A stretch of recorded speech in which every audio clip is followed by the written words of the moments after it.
Welcome. I'm Mayor Gary Sells, and with me today is Paul Simon, Lead Planning and Development Services. Today, Paul and I are discussing the zoning bylaw rewrite project and what it means to our community and how they can get involved in the process. So, Paul, why are we rewriting this whole zoning bylaw? Thank you, Mayor Souls, for having me on today. You're Very good welcome. question. And zoning bylaws, I know, can sometimes be viewed as a little bit dry.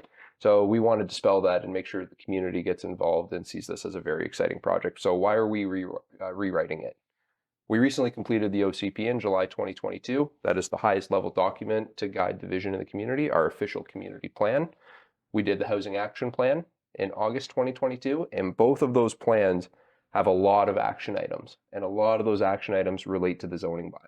So things like, how do we start incorporating missing middle housing within our communities in a way that doesn't impact the existing character of the communities?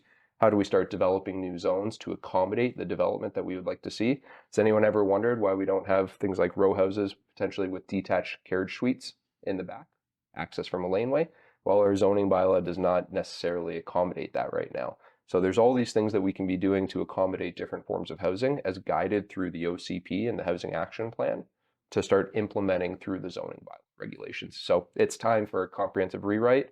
One hasn't been done here for some time. The last update we did in January 2022 was to get some low-hanging fruit to do things like garden suites and carriage suites. So it's time for a full rewrite now. Good. And having those master plans really is what's driving things forward. So this is, as you say, just another kind of cog in the wheel as we move forward to make everything flow, everything go together. So we've heard Premier Eby basically say, you have a single family lot, we're now going to allow you to have up to 4 homes on that. So how is that going to affect us, or do we know? So at this time, for the planning staff, we're really interested in what those nitty-gritty technical details Right. are. So we're waiting on that legislation to come out to see specifically how it would impact us. But I think the general direction that the province is going is saying, hey, this pure single detached residential neighborhoods on big lots with big front yards, it is not the most efficient use of land. And what we're seeing with rising prices and not enough supply is that it's no longer the way that we can go forward. So we Right. have to start looking at things that, you're not going to see 8-story condos right next to a single family residence, but modest, gentle density, garden suites, carriage suites, duplexes, row houses, small fourplexes, triplexes, things like that are incorporated in a sensitive way to single detached neighborhoods. And so in my view, as the city, if we move forward and we make zoning changes to allow that to happen, and eliminate pure single family zoning. Doesn't mean you can't build a single detached residence, but it means if you wanted to, maybe you could build a duplex if you have a lot. I think if we do that, then we're kind of taking our destiny into our own hands rather than relying on the province to come down with a heavy hand to say, you must do X, Y, and Z. We say, you know what, this is what works for Revelstoke. It aligns with where the province is going, and therefore we're not going to be forced into a corner, and we've chosen which way we think is most appropriate. Yeah, that's great. And so we're already seeing, just with a couple changes, allowing carriage Yes. houses, seeing those sorts of things kind of come to fruition. Yeah. I know in our neighborhood, there's a couple of them, and it's a nice addition to the neighborhood. And some of our neighbors were concerned that, oh my, there's not going to be enough parking and that.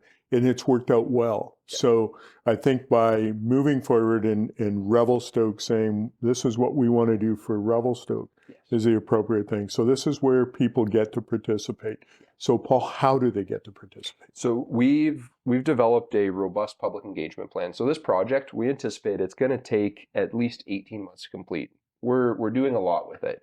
We're essentially peeling out all the zones as they currently sit in the bylaw and replacing them with new zones. So the impact on that is monumental, and it will be impacting every single property. Now, if you're currently zoned R1, you might not see any differences, Right. and you're going to be allowed to do exactly what you're allowed to do today with potentially some additional allowances. Maybe you can build a bigger shed. And if you ever redevelop in the future, maybe you would be able to redevelop with a duplex, something like that, right? But it's very important that the community does get engaged because these changes will impact everyone. So we have a lot of different avenues for people that participate in the process. Go to Talk Revelstoke. You'll see everything listed on there. There's a short survey that's open until May 15th that people can complete. Q&A function, ideas functions on there. We encourage everyone to participate. And then Wednesday, May 3rd, 6 to 8, at the community center, MP3 room. We're going to be hosting an initial session to get feedback from the community and to inform them on what's happening with the project. A question and answer session is going to be held there, and we encourage everyone to come out, start understanding what this project actually entails. And as we move forward, we're going to have, open houses once we start getting bylaw content drafted to again get feedback from the community. But one of the things we want to do with this when we hit key milestones is we want to do, they're called coffee chats. So the community can look and they can say, okay, here's what I'm currently zoned. Here's what my neighborhood's zoned. Here's what the new zoning bylaw means for me. I want to go in and have a chat with staff so I understand this better. And the intent of allowing these one-on-one meetings or these meetings where maybe community members from a block want to come in and talk to planning staff, it's to allow feedback to be provided to staff on whether or not we're going in the right direction, but also to inform people on what these changes mean. We really want to dispel any misinformation that might float around with this project. We don't want people to think that all of a sudden, when their next door neighbor was only permitted to do a house with a carriage suite, that they're going to be allowed to put a 6-story condo on their property. So we really want to dispel any of that misinformation. So we encourage everyone to participate through those coffee chats as well when the time comes. Well, I think that's really important because, as you say, people are going to be concerned about what's happening in their neighborhood, and we're seeing some lots in the community that are now empty. They might be narrow lots, whatever, some what we call infill, and we want to see some sort of housing on there. But we want the neighborhood to basically say, "This is what we're concerned about." And so you can hear the feedback and then be able to write the bylaws in a way that's going to work for everyone. That's the goal. You always try and make it work for everyone. So good. Well, thanks, Paul. Thanks again for joining me. The revisions will affect what is and isn't allowed on virtually every piece of property in the city.